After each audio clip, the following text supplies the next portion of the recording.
Amici carissimi di Atoco Azzurra e Meteobrollo, buongiorno a tutti. Questa mattina da Canal Lombardo.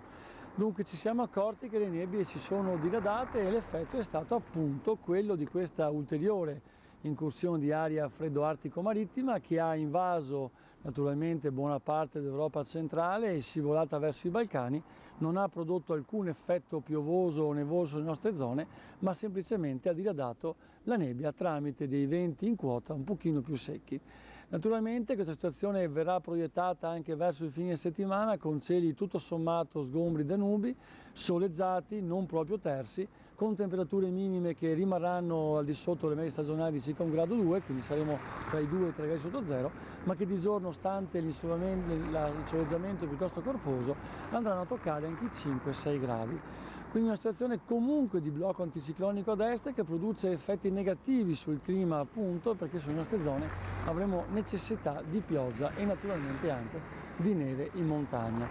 Nulla sembra ancora, vedere un cambiamento, proprio perché le carte si soffermano almeno fino al 10, il 15-16 con questo tipo di tempo e termiche. Come vi avevo già suggerito agli altri appuntamenti, il cambiamento potrebbe verificarsi dopo la terza decada del mese.